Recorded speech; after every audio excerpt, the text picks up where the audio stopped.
Hey, it's Johara. Welcome back to my channel. So I'm here with another book review because I told you I'm behind on book reviews, so I'm trying to get them all done now. Finally.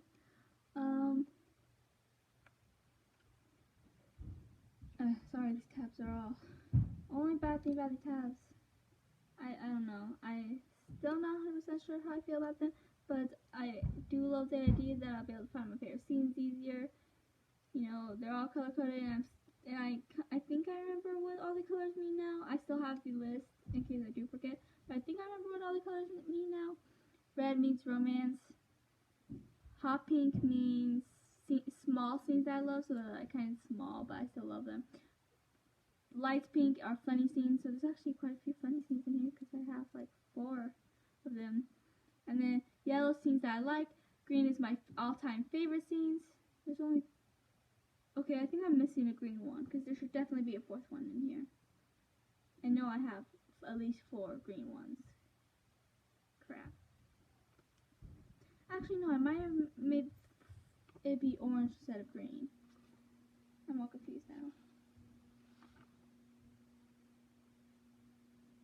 No, maybe not. Maybe yeah. I don't know. This is confusing because I thought it was green, but it might have been orange. No, I think I did turn to orange. Okay, never mind. So green is my all-time favorite scenes. Orange is for my friendship scenes. Blue is for family. I wrote down siblings, but I'm going to do it for any family scene that's really sweet. Purple is for battle scenes. Really big fight scenes that I like. And I think that's all. Is that all of them? I don't know.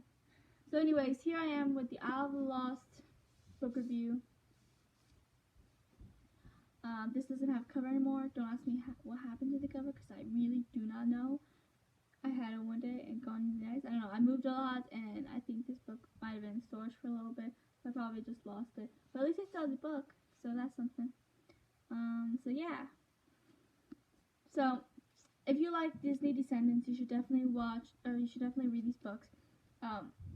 It's about the same characters, but it's different storylines. Like the first book is before the first movie, and then the second and third book are in between these first and second movies, and then the fourth book is in between movies 2 and 3. And I don't know if they're gonna make a 5th book for after movie 4. I'm glad that they're no longer. I'm glad that they have confirmed that there will not be a 4th movie because with Cameron Boyce dead and the movies will not be staying with someone else playing Carlos or replacing Carlos or like Carlos not being in the movies at all or having Carlos die. Just no, it won't be the same like that. So I'm really glad they're not. But books are different because there's like no actors or actresses, so I would be okay if they made a 5th book to be about after the 3rd movie. Now that I do want to happen because I think that would be cool, and it can kind of be about like everyone kind of, you know, figuring out how to live in harmony with like heroes and villains together as one. And it'll be interesting with all the main VKs and their parents, and some of the heroes are not going to be happy to be among villains, and it'll be really interesting. But so basically in this book, it's mostly about the VKs, but it shows Ben in some chapters too, and it even has a chapter for Audrey. Audrey's chapter is mostly about, you know, her trying to be with Ben, you know, to be queen someday. And then Ben's chapters were mostly about, you know, council meetings he's trying to learn to be king since he will be king eventually. So he's trying to prepare for that. But when the VK is on the Isle, Mel and Jay, they would never admit it, not at this point yet, not until like the end of the book or the first movie, when they finally admit that they're all friends, when the 2 of them are friends. Mel and Jay are actually my favorite friendship, besides like the 4 of them together. And I do love Mel and Edie's friendship, but at the same time, it's kind of overrated, and it kind of overshadows the other friendships, and it makes me really sad because my favorite friendship's actually Mel and Jay. So they deserve more love and more time in spotlight. And plus, I love Jay and Carlos' friendship, and Carlos and Evie had a great friendship in this book, and I think it should be showcased more too. But yeah, so Mel and Jay kind of, you know, create chaos around the aisle, pretty much, and which is always fun. They create chaos and they have a blast, being all villainous and stuff. Carlos and they pretty much kind of bully Evie and Carlos, to be honest. Carlos is the smart kid, Evie's the nice kid. Well, nice for villains, because, she's still technically villainous. But, I don't know, Carlos and Evie were always a little bit different than Mel and Jay. Like, in the first movie, Carlos and Evie kind of adapted to Ordon right away. Mel and Jay kind of fought it a little bit more. So yeah. And, so, basically, at the very beginning, actually, there's a prologue, and it's basically, the Evil Queen and Maleficent fought over who gets to be in charge of the Outlaws. Maleficent won because everyone's afraid of her, and Evil Queen was bitter about it. So for Evie's 6th birthday, they she didn't invite Mel, and then Mel was all upset about that, and Maleficent ended up cursing, technically she had cursed them, but sent them to live in their own house, and they're never allowed to leave. Like full birds or someone, I think it was goblins or someone brings them a food basket like every morning. That's what they had to eat that day, and yeah. So but then they decide that's been, how long did they say? 15 years? No, it's been long. It would have been 10 years, I think. Yeah, 10, because they're 15, and if they were 5 or 6 then it'd be a good 10 years since that happened. And so Evil Queen's like, you can go to Dragon Hall, which is their school, and Evie was really nervous, but she went, and she clicked off with Carlos right away. They made fast friends. They were really good, and she was really interested in whatever he was making because he's really smart. I wish they got into that a little bit more in the movies. They did a little bit, but I wish they would have gotten more into his intelligence in the movies, because in the books it really showcases his intelligence, and he's like one of the smartest kids in Dragon Hall and everything. And so Evie's really interested in his work, and they end up laughing and joking, and then Mel's really upset to see Evie around because she still remembers the birthday party fiasco, and Jay's just sits back in amusement as he watches the everything unfold because Jay's awesome. But she ends up deciding to throw a party, which she hates, and Mel invites Evie to make her sad, but then she decides that that's not good enough. She decides to humiliate her by inviting her to the party and then hurting her there, humiliating her basically. And so Jay forces Carlos to throw the party at his house because his mom was gone for the weekend, at this spa, this makeshift spa that the Isle has, and you get more into, in this book, one thing I love, you get more into how their parents treat them, because all their parents treat them differently, but it's still bad, And honestly, Cruella treats Carlos the worst because she does treat him as a slave, which is really sad. Evie's mom, Evil Queen, only cares about how Evie looks. Jafar only cares what Jay can steal for him, and Maleficent only cares what what Mel's next evil scheme of the day is. So honestly, it's awful. But Carlos didn't want to say no to Mel because he was terrified of her and Jay, but he was also terrified of Cruella, so he was like, fine, but he decided to do it so they wouldn't no. So he didn't want Cruella to find out about it in the morning or when the weekend was over. So he threw the party along with Horace and what was their names? Harry and Chase, Horace and Jasper's sons. And so yeah, so they threw the party, and then everyone came, and ended up getting a little out of control, which Carlos didn't like. But then Mel ended up locking Evie in a closet because apparently she remembered, because she was actually at Hell House once, which is what they call Carlos's house. They were actually there once. Mel was there once because her and Carlos had a project or something to do together. So she remembers that there was all these traps and stuff in the closet.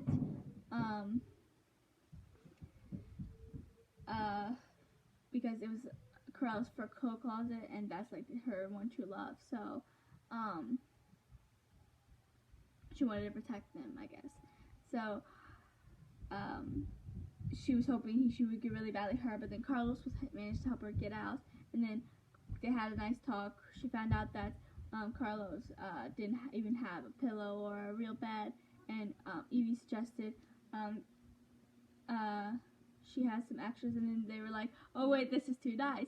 So they pretend to be like, I'm just throwing it out. I'm not doing this or anything to be nice. I just need to get rid of them. And he's like, oh yeah, that's fine. Just consider me your trash tin. And yeah, so because they can't be nice on the aisle, but it's Carlos and Evie, so I don't think they actually ever had a meat bone in their body to begin with.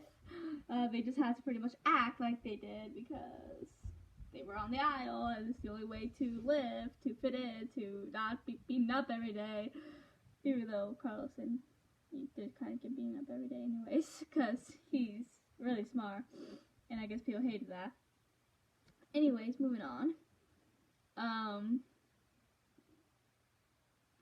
What's my name on now? Oh, so, and then he ended up showing Evie to his treehouse where he makes his inventions, and he was going to show her his latest invention, and basically, it was supposed to bust a hole through the dome so that they could connect to the Auradon cable and give them more channels than the ones that they have, because they only have like 2 channels. One is Auradon News, and I forgot what the other one is, but the main one is Auradon's News, you know. And so yeah. So and it worked. And then after the party, everyone goes home, and then Leslie tells Mel that Diablo, who was frozen and thrown somewhere on the aisle, was alive now, which means, and he said and apparently Diablo swears he saw the Maleficent scepter, the Dragonite scepter, that's what it's called, blink to life. So Maleficent wants Mel to retrieve it, and Mel didn't believe her at first, but then she started saying, but if it's possible, you know, and Jay thought she was nuts, but then Jay's like, but if I go with her, I can take it from under her nose, and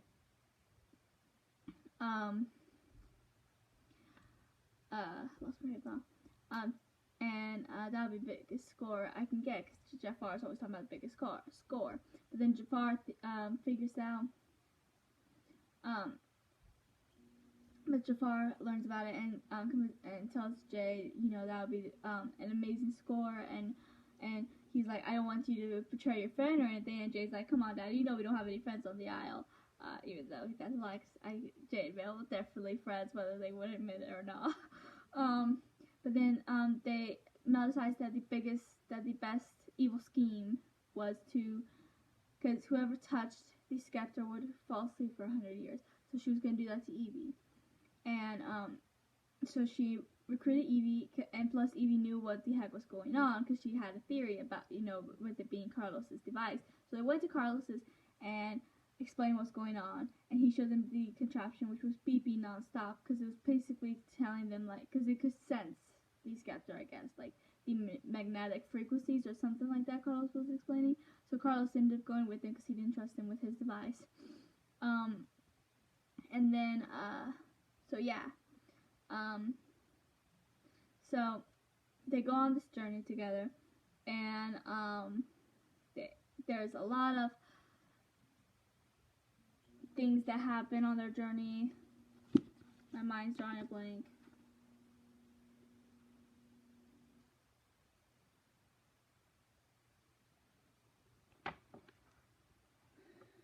But basically, when they start getting close, they all have to have their own tests. One thing I like, because the second book they have to have their own test too, but it's different. And I'll get to when I do that book review. I'll explain what their test in that one is about. But in this book, each test is basically about them finally realizing that their parents don't actually care about them, and that because deep down they know that, but they're still in denial. So it's basically a wake-up call telling them that nothing they will do ever will make them proud of them, and that's basically how I see these tests.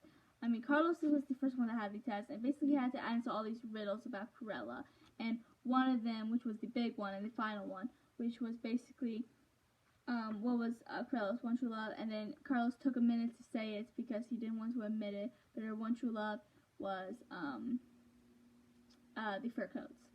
So yeah, that was his wake-up call. Then what was Jay's again? They were in the Cave of Wonders, which is the place where Aladdin found the lamp that was that Jafar led him to. And then they get trapped, and there's like gold everywhere, which Jay loved. And then there was a sand that was building up that was caving them in. And he starts and the Mouth of Wonder starts, or Cave of Wonders starts asking questions as well. He asked, "What is the golden rule?" And Jay wasn't paying attention because he was grabbing a bunch of gold. And then they were all like being drowned by sand, basically.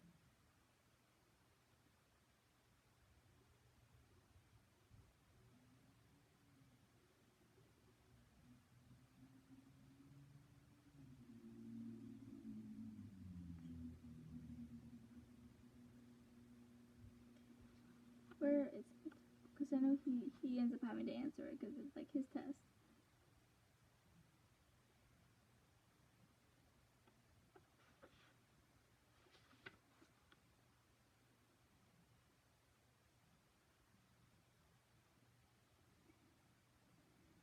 Whoever has the most gold makes the rules. That's the golden rule, Jay cried triumphantly, raising his fist in the air. And then the gold just all disappears. And then Evie's little trial, what was it? Isn't it the one with the mirrors?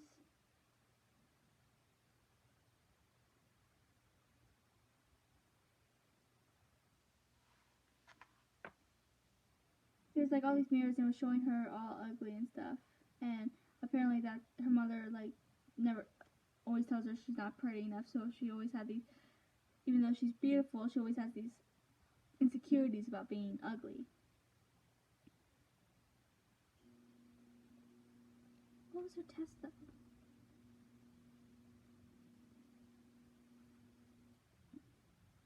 Oh, it was showing herself looking like similar to her mother when she dressed herself as an old hag to trick Snow White. She had to remember the ingredients to make that, and it's like she remembered because her mom pretty much read it to her as a bedtime story, so she had to think of it, and so yeah. And then when they found the scepter, Mel was gonna let Evie touch it, but by then they had all gone really close. They were all laughing and helping each other with these trials, with these life and death situations they were thrown into, and then Mel ended up not being able to do it, ended up grabbing it, and she fell asleep, but then she did wake up because she has the mark of the dragon. She is her mother's blood, and it proved that she is worthy enough of Maleficent because it didn't work on her, because that's the whole point of it. And then they all go home. The Skepta disappear. They all go home, and pretty much all the parents they had disappointed they are, and then they all decide to wreak havoc while singing, which is basically telling you like this is like literally right before the first movie, because that's how the first movie starts. The four of them singing around to the core while they're wreaking havoc, and then it shows. And then the last chapter, which was the epilogue, was showing Ben coming up with the idea of helping the Isle of Lost kids. So yeah, that's how the book ends. But it's a great read, and I highly recommend it. It's my favorite out of the series, but I still love all of them, so please read them if you're a fan of these movies, Descendants. Please like and subscribe and comment if you read it, if you want to read it, if you love it, just anything about the book pretty much. And you can follow me on Twitter, Bookstagram, and I lost my train of thought. Twitter, Instagram, and what was the other one? Crap. Goodreads as Secret Books, and then my Wattpad is author Johara Harper, and then you can join my Facebook group Book Addicts and my other Facebook group Johara Harper Books, and that is all, and I'll talk to you guys later.